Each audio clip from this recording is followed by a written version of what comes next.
everyone, and welcome to the live wrap up of our 7 Wells in 7 Weeks campaign. And I have been waiting 7 weeks to say this. Well, we did it! Actually, wells, plural, 7 of them. So 7 weeks ago, we set out to do something bold, perhaps, slightly unhinged in some people's minds, in my mind, actually, and very She Builds Power. In Kenya and Uganda, we have been, in the last 7 weeks, we've been supporting our women we've trained to lead the construction of 7 protected spring wells in 7 weeks. At the center of this campaign was Godliver Businge. She's our lead engineer and trainer who guided the teams across both countries and helped turn 7 separate builds into one extraordinary women-led effort. And I want to show you and introduce you to these incredible, incredible women.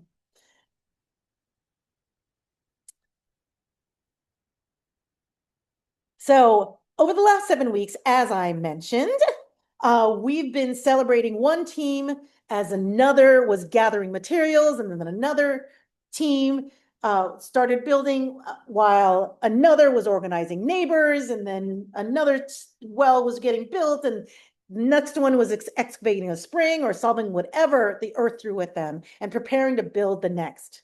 But this campaign was never about She Builds Power arriving in 7 villages to build 7 wells.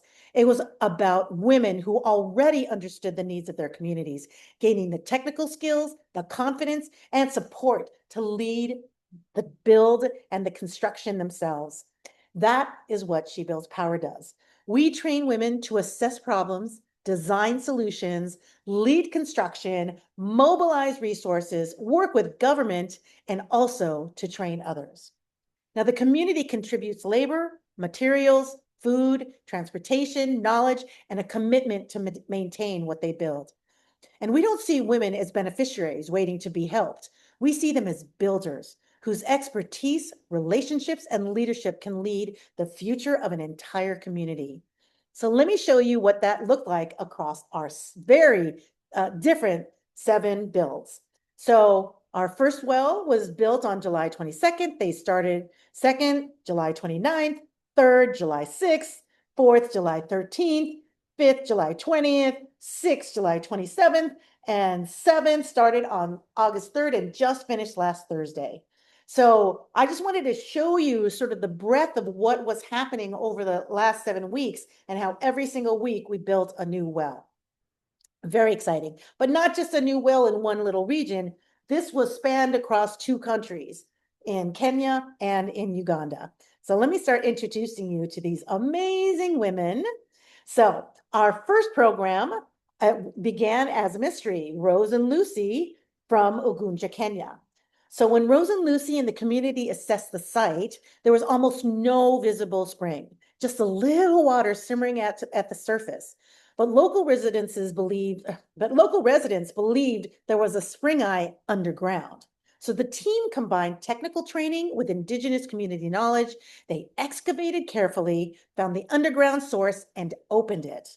I love this story because it reminds us that expertise does not only arrive with an outsider, a degree, or an expensive piece of equipment. Sometimes the engineer knows how to protect the source, and the community knows where that source is hiding. You need both. So Rose left the building knowing she left the construction knowing she could construct springs, train other women, and even earn income from those skills. The community did not just uncover water, it uncovered a new expert in Rose and in Lucy in their midst. Very exciting. All right, let's go to well number 2, Melissa and Margaret in Sidiko Village, Kenya. So Melissa and Margaret's story was about choosing for resilience. Melissa selected this spring because it serves roughly 150 to 200 households across several villages and doesn't dry up during drought.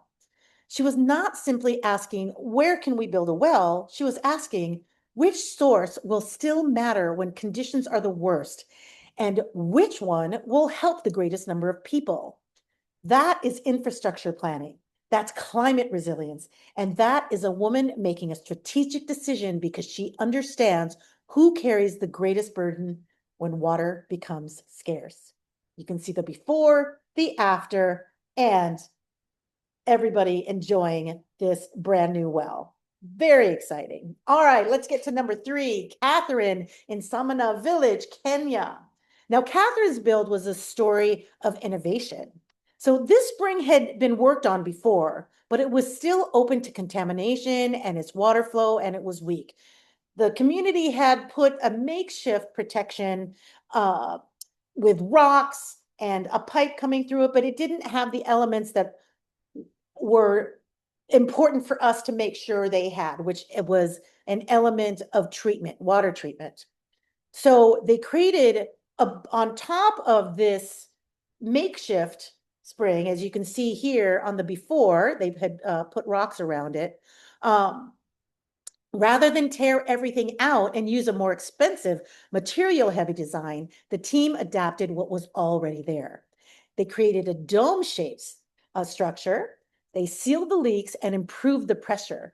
Catherine said the water used to come out in drops. After the redesign, it was overflowing. But here's my favorite part. Catherine first came to She Builds Power as a student. During this project, she trained 150 people to build and protect springs. This is our model. Knowledge does not stop with the first woman trained. The student becomes a teacher, and one investment keeps traveling. All right, let's travel to number 4. Number 4, Elizabeth in Kwanzaa Village, Kenya. Now, Elizabeth's story was about something we rarely count, which is the indignity of waiting for something essential. The community spring was open. It was untreated and linked to waterborne illness. During the dry season, people stood in long lines for water that still was not safe. Imagine waiting for hours, then carrying home water that may make your family sick anyway. Now, the spring that they were collecting water from, this contaminated source, is now protected.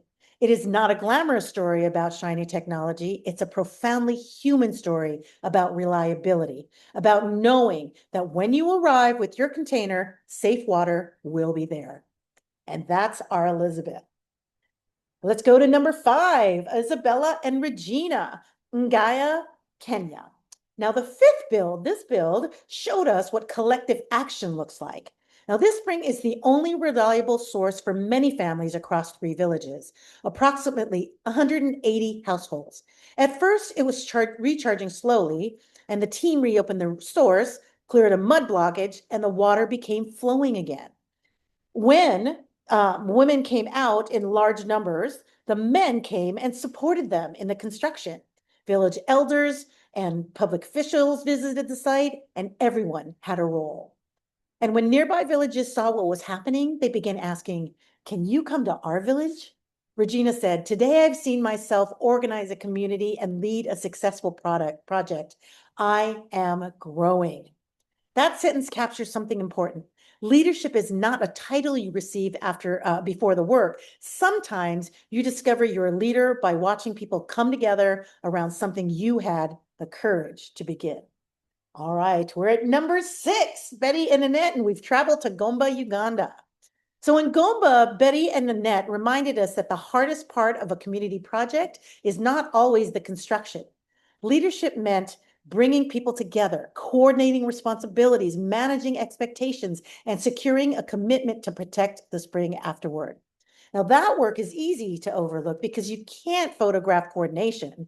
It doesn't pose nicely beside a cement bag, but without it, the cement bag remains a cement bag. Annette wanted to contribute instead of waiting for someone. She wanted to solve the problem. She and Betty showed that collective action is built through patience, trust, and shared responsibility. And then our final well, number 7 in Nsagu, Uganda, with Judith and Shamim. So for Shamim, the build was about ensuring women's voices shaped community decisions. For Judith, it was about dignity and health and local ownership, including care for the spring long after the campaign ended. And Judith has already started fundraising to protect yet another spring in another one of her villages.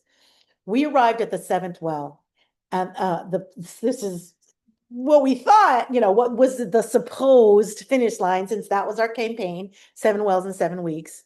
And one of the women builders, and actually multiple of these women builders who you've met, have already turned it into a starting line, because now they're mobilizing the community to build the next ones and a next one and another and another.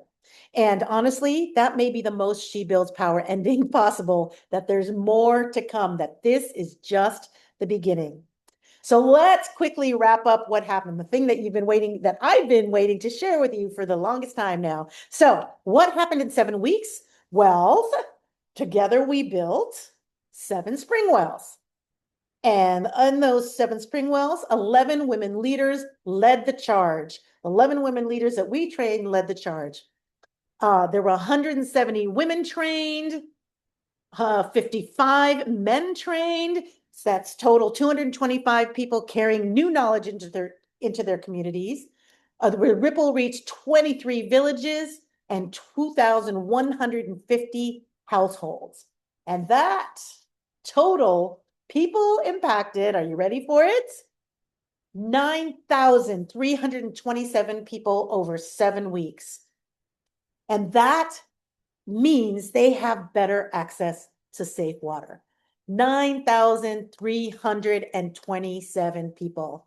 Behind that number are children with less risk of disease, women reclaiming hours once spent walking or waiting, families spending less on water and healthcare, girls going to school, and communities able to reproduce the solution. But this was always more than water. This is why these women were never just 7 water infrastructure projects. The infrastructure matters, sure.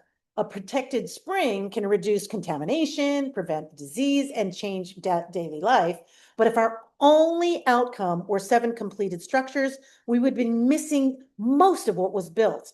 We built health, safer water, and less exposure to illness. We built wealth, time returned to women, lower household costs, and skills women can use to earn income.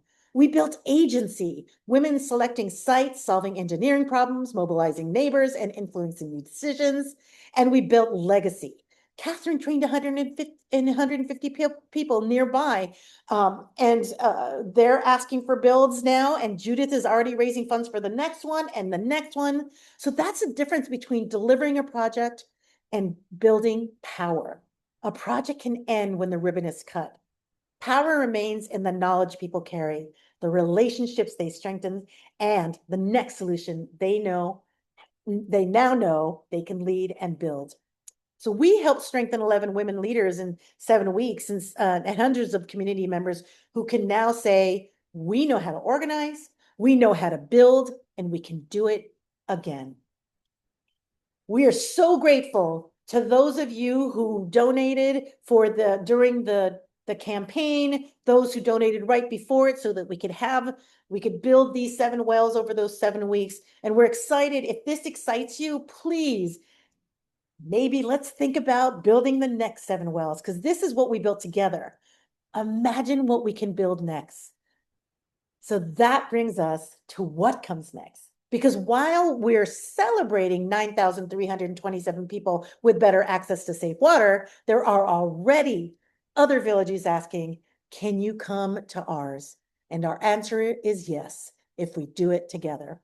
We want to build 7 more wells, 7 more communities with safe water, 7 more opportunities for women to lead technical builds, mobilize their neighbors, and turn local knowledge into lasting infrastructure, and 7 more starting lines for whatever those communities build next. If you donated, shared, introduced someone to our work, or cheered on the teams, thank you. You funded more than concrete, stone, pipe, and sand. You invested in people and knowledge, leadership, and possibility. Now, will you help us do it again? Please donate today and help She Builds Power build 7 more wells and uppower more women leaders. Because when women have the tools, resources, and authority to lead, they do not just build a well. They build health, they build wealth, they build agency, legacy, and they build power. And as these 7 teams have shown us, power isn't given, it's built. We're so grateful you joined us today. Have a wonderful rest of your day. We're going to put the link to the shebuildspower.org/donate into all of the comments. And we hope that we'll see you the next 7 Wells when we announce the next big groups of communities that have benefited from these amazing, amazing women. Have a great rest of your day. Thank you so much.